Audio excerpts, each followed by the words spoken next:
I've been doing some things to try to increase sound quality, so let me know if you think it's an improvement.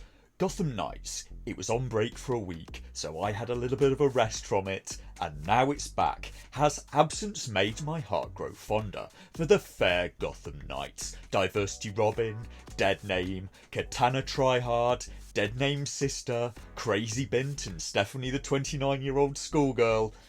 Nah, it's still a bit of a mess. It's filled with problems again, plot holes, the characters' actions make very little sense, but there were a few things in this episode that I actually quite liked, and I think I did get a little bit of perspective on this show while it was away, because during this break I tried watching a show called The Power, based on a book by a feminist British writer. I did a short review on that if you're interested, and long story short, like Velma, I noped out of that show about 3 episodes in, and I realised something. It occurs to me that in comparison, Gotham Knights can't be that bad. Whatever it is, it can't be that bad.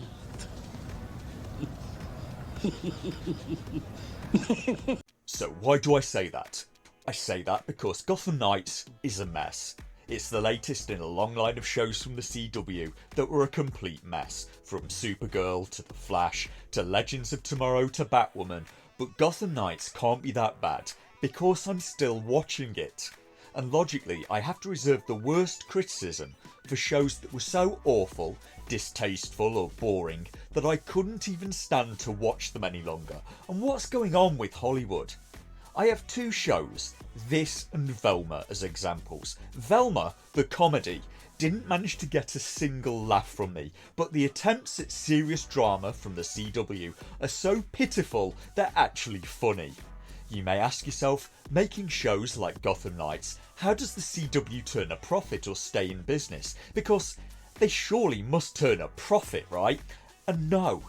The CW has been around since 2006, and since then, according to The Hollywood Reporter, it's never turned a profit. Now in its 17th year of operation, and in none of those years has the CW ever made money, not once.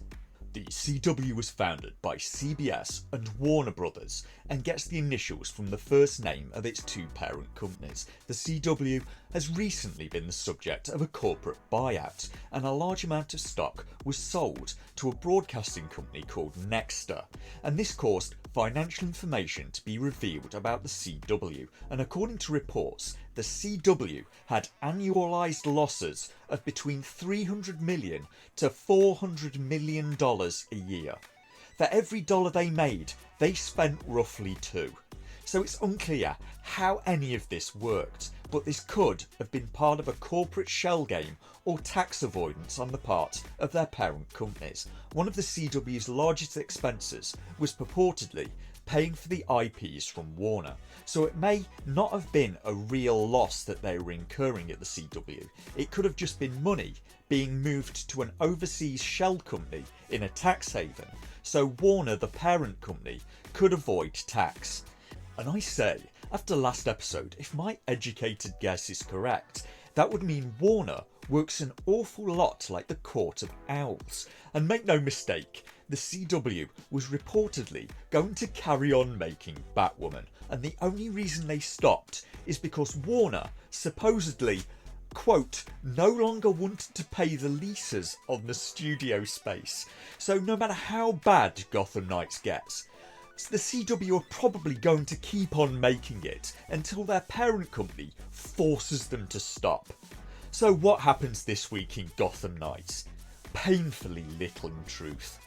I would say it's like filler, but it's more like the filling in a ring donut. They do some things that I like in this episode though.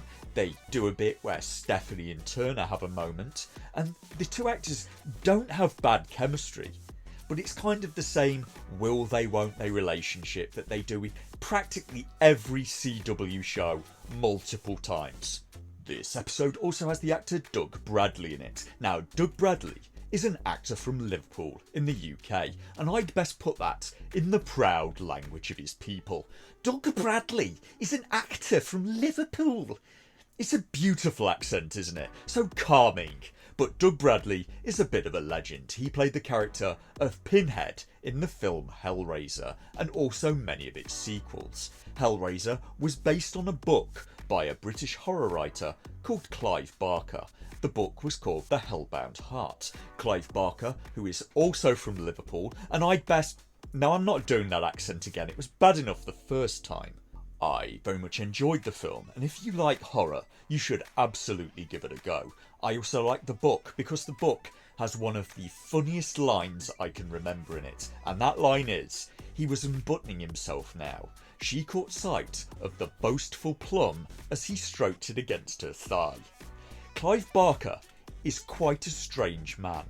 Sadly, they cut the part about the boastful plum from the live-action movie. Where was I? Oh yeah, Gotham Knights. So they got Doug Bradley, and he's playing Joe Chill, the man convicted of killing Bruce Wayne's parents, and he's on death row. He's seeking a meeting with Turner Hayes, Batman's adopted son, and Doug Bradley is too good for this show. He does a great job, and it looks a lot like they've killed his character off in one episode, as he's only listed for one on IMDb, and I would have happily watched more of him. Maybe they had to pay him too much and couldn't afford it. He would have made a great season villain. Maybe he'll be back, as they did his death off camera. He was in an electric chair and they cut away as they threw the switch. So either way, whatever happened, it's annoying. Chill meets Turner after Harvey Dent arranges it. Chill says to him that he didn't kill Bruce's parents. He was framed by the Court of Owls just like Turner was. And he gives Turner a not very cryptic clue on how to find the Court of Owls. The clue is, beware the Court of Owls that watches all the time. So that could mean some kind of surveillance, but more likely this is referring to the Owls special watchers, with the owl symbol on the back that all of their members have. The Knights should maybe take apart that watch that they have. Maybe that's how the Owls coordinate with each other. Meanwhile, most of the episode is Stephanie, the 29-year-old schoolgirl, trying to decrypt the coded book they stole from the Irish gangsters. She can't work it out, so she goes to her father, the man who becomes the supervillain Cluemaster.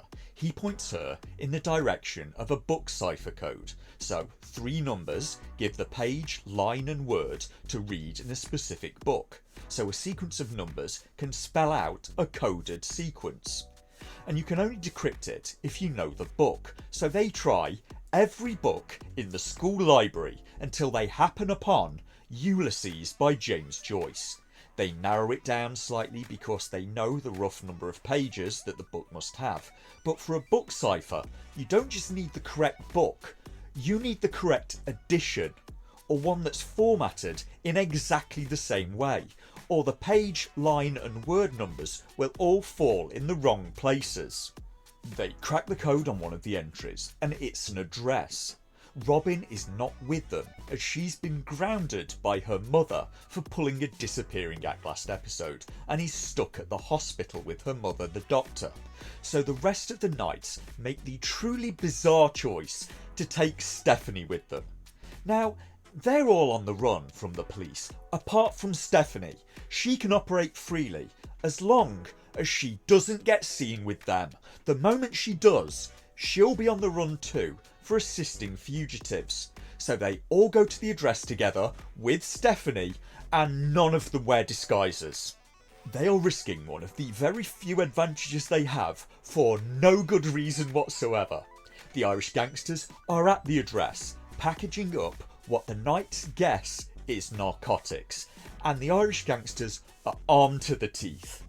We don't know if it actually is narcotics. As far as the Knights know, it could be a sideline that the Irish have in off-brand medicine, but they go in and smash the place up anyway, and the Irish gang are in a boxing gym, which is a truly terrible place to do this.